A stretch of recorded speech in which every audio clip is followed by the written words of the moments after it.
네, 안녕하세요. IFBB 프로빌더 김현진입니다. 반갑습니다. 네, 오늘은 지난 시간에 이어서 김현진의 10가지 운동 공식 중에서 나머지 5가지를 알려드리는 시간을 가지도록 하겠습니다. 네, 6번째입니다. 수축하는 방향으로 타겟 부위를 보내라입니다. 예를 들어서 여기에 딥스 머신이 있습니다. 그러면은 딥스 머신을 하는 수축 방향은 수직 아래 방향입니다. 그러면은 내가 운동을 해야 될 타겟 부위 하부를 잡아놓고 수축 방향 아래 방향으로 가슴을 끌어서 내보내야 됩니다. 만약에 운동하실 때 팔꿈치를 다 피더라도 팔꿈치를 피는 중에 몸이 만약에 들려버린다면은 운동하는 부위에 저항을 받기가 어렵습니다. 그렇기 때문에 상체를 아래 방향으로 눌러주면서 내 가슴이 운동 수축 방향으로 진행이 될 수 있도록 같이 내보내면서 팔꿈치를 펴주셔야 됩니다. 팔꿈치가 멈추는 그 순간까지 가슴을 운동 방향으로 밀고 있어야지 끝까지 저항을 받을 수 있습니다. 또 만약에 여기 케이블로 3두 운동을 할 때 익스텐션을 할 때 잡아놓고 운동 방향, 수축 방향이 이제 또 아랫 방향이겠죠? 아랫 방향으로 걸어두고 3두를 수축을 할 때 팔꿈치를 피면서 몸통이 뒤로 빠지거나 몸통이 들리게 된다면은 팔꿈치를 피더라도 저항을 받기 어렵겠죠.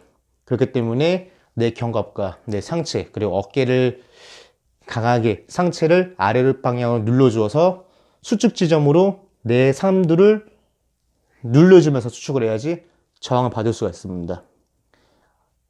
운동할 때 요지는 내 운동 부위를 수축 방향으로 내보내고 상체의 나머지 부분들은 그 부위를 서포트를 해서 뒤로 밀리지 않게끔 잡아주는 역할을 해주셔야지 온전히 저항을 받을 수 있습니다. 네, 7번째. 신장성 수축을 하라입니다. 올바른 신장성 수축을 하기 위해서는요, 운동하실 때 수축을 한 이후 근육의 텐션이 유지가 된 채 이완이 되어야 합니다. 편의상 이완이라는 단어를 쓰지만 올바른 단어는 신장성 수축입니다. 이완이라는 뜻은 긴장된 근육이 다 풀어진 상태를 얘기합니다. 여기 예를 들어서 고무줄이 있습니다.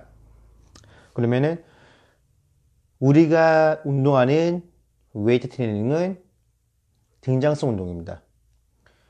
이 등장성 운동은 근육의 길이가 변하는 운동을 얘기를 하는데 근육의 길이가 늘어나면서 수축을 하는 신장성 수축, 근육의 길이가 짧아지면서 수축하는 단축성 수축이 있습니다. 운동을 하실 때는 이렇게 고무줄처럼 텐션이 유지가 되면서 운동을 하셔야 됩니다. 하지만 여기서 고무줄이 끊어진다고 한다면 올바른 운동이 된다고 할 수 없겠죠. 이렇게 된다면 부상의 위험도 커지게 되고 근육의 고립도 풀리게 됩니다.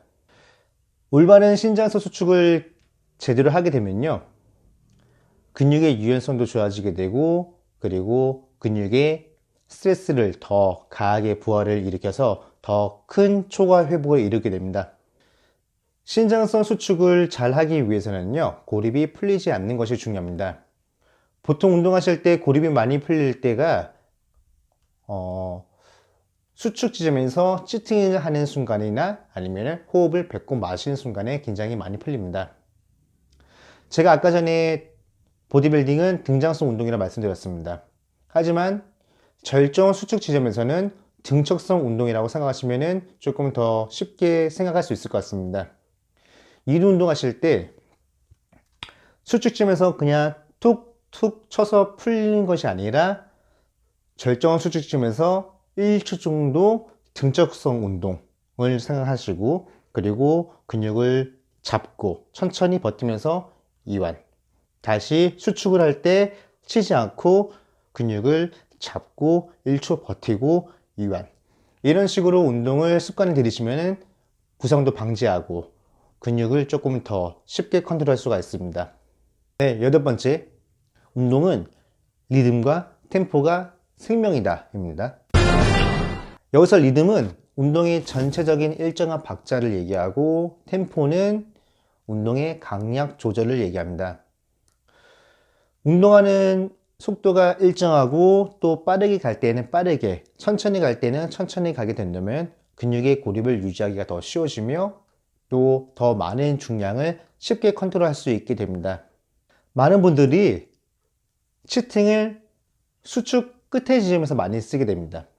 만약에 벤치프레스를 할 때 수축 끝에 지점에서 빠르게 간다면 근육의 고립이 풀리고 이 무게가 어깨라든지 팔꿈치로 전달될 가능성이 높아지게 됩니다. 그러면 조금 더 효율적으로 운동하기 위해서는 수축 지점에서는, 절정 수축 지점에서는 조금 천천히 가서 근육을 잡아주고, 이완할 때는 더 천천히 가서 저항감을 느껴주고, 그리고 중요한 게 이완 끝에서 수축이 시작되는 이 지점에서 가장 속도를 빠르게, 가장 많은 힘을 내서 무게를 들어주셔야 됩니다.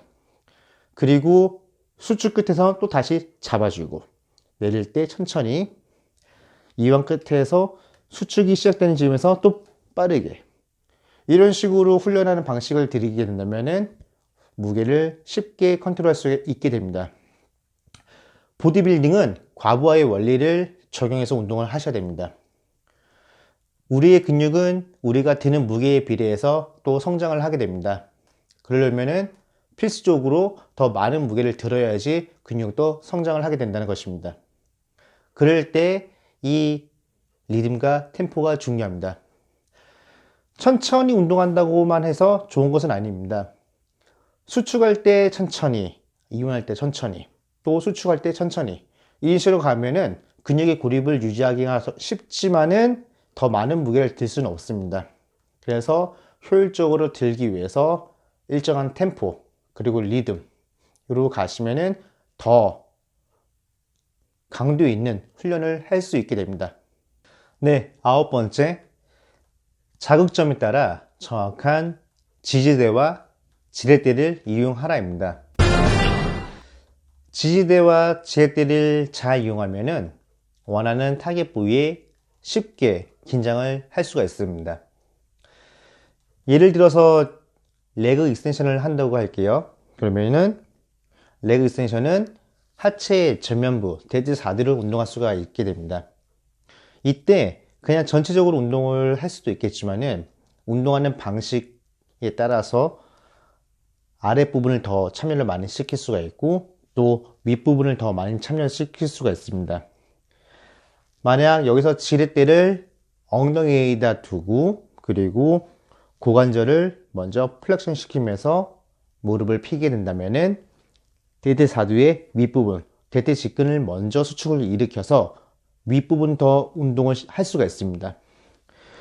만약에 지렛대를 햄스트링의 하단 부분에 걸어 놓고 무릎을 펴게 된다고 하면은 외측 강근과 내측 강근의 아랫부분을 수축을 할 수가 있게 됩니다.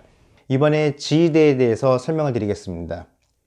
예를 들어서 가슴 운동을 하실 때 가슴 상부를 할 것이냐, 중부를 할 것이냐, 또 하부를 할 것이냐에 따라서 지지대가 달라집니다. 이 지지대는 내가 가슴을 밀어서 수축을 할 수 있게끔 패드를 밀어내는 역할을 하게 됩니다. 이 패드에 닿는 부위가 승모의 상부가 걸리냐, 중부가 걸리냐에 따라서 내가 밀어낼 수 있는 근육의 부위가 달라지게 됩니다. 내가 가슴 상부로 운동을 하겠다고 하면은 승모의 상부에 지지대를 걸어두고 운동을 하게 된다면은 가슴의 상부에 긴장감을 더 높일 수가 있게 됩니다. 이렇듯 운동하는 부위에 따라서 등 뒤에 대는 부위가 달라진다는 것을 명심하고 운동을 하시면은 근육을 조금 더 효율적으로 사용할 수 있게 됩니다. 네, 마지막입니다. 열 번째, 축을 이용하라입니다. 예를 들어서 사이드 레터럴을 해 보도록 하겠습니다. 이 운동하실 때 매개체는 손이고 축은 어깨입니다. 이 매개체는 무게를 전달하는 중요한 역할을 하지만 이 매개체가 먼저 움직이게 된다면 이 어깨는 수축 반대 방향으로 눌리게 되고 어깨의 결림 현상가 더 커지고 운동을 승모근으로 될 가능성이 높아지게 됩니다. 그렇기 때문에 이 매개체는 그냥 걸어둔 상태에서 놔두고 어깨를 축으로 어깨가 먼저 수축이 일어나며 또 어깨를 축으로 이완이 일어나게 된다면 운동을 조금 더 쉽고 효율적으로 하실 수가 있게 됩니다. 이렇게 김현진의 10가지 운동 공식을 모두 알아보았습니다. 도움이 되셨는지 모르겠습니다.